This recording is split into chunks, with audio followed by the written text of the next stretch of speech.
What's up guys, it's Ron from Rohde Law, and in this video we're going to be going to one of my clients' brand new construction industrial flex development. This is a new construction project, and if you want to get into and make real money in commercial real estate, you've got to get into development.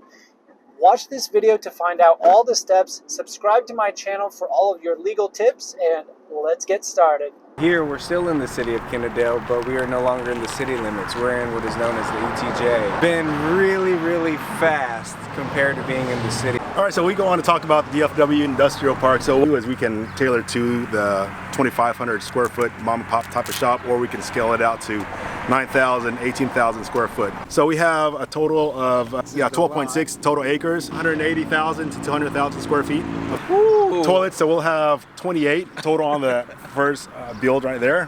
What is your background in investing or development? So I'm a multi-unit franchisee, as known as the Halal Guys and 7 Leaves. So the last 6-7 years I've been building and working with architects and GCs and different trades to build my stores. I'm a realtor, and then Tony and I, we worked on a couple of house flips. Okay. And that's how we kind of tiptoed into real estate.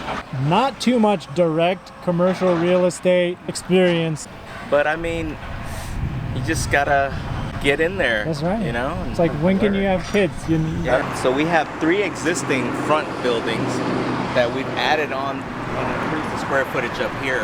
One of our partners, this was his father's land, and it had been in his family. It was a salvage yard, a scrap metal yard, and then he was looking to exit, and we kind of intercepted it, and we just got together and took down the land, and then we got a construction loan, and then we'll go back and look at the first phase. Yeah, we're gonna walk it, and I'll show you phase 2 and phase 3 and phase 4. To the fence line. Everything to that rear fence line, Yes.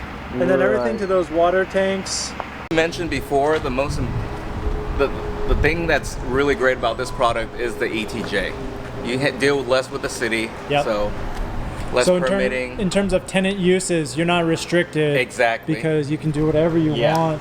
Do you guys have a lot of demand from automotive uses? Because I was driving here, there's a ton of automotive. Yeah. Well, next door to us, tons of automotive, and we're gonna try to limit that as much as possible. Yeah.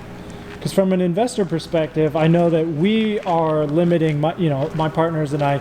We don't want to buy automotive just because of the contamination risk. Right. There's too much to deal with, and we're already buying from unsophisticated sellers. Yeah. And so we don't trust their ability to police dumping oil, or you have junked cars. Right. That's a big issue. Is when you have non-operational cars, they can leak fluids into the ground. That's contamination. And when you go to sell to a sophisticated buyer, they're gonna rape you over that. And or they're not gonna do the deal. They're just really not gonna buy. All right, so tell us about this building, because this one is cool. Go for it, Tony. Well, this is phase 1, which is 63,000 square feet. We stuck with a lot of 9,000 foot buildings. That way we wouldn't have to provide fire suppression. And what kind of power delivery are you putting in? Power perspective, right now we've got it wired up for single phase, but we have pipes ready for 3-phase type of transformers. I mean, I think the future is power consumption.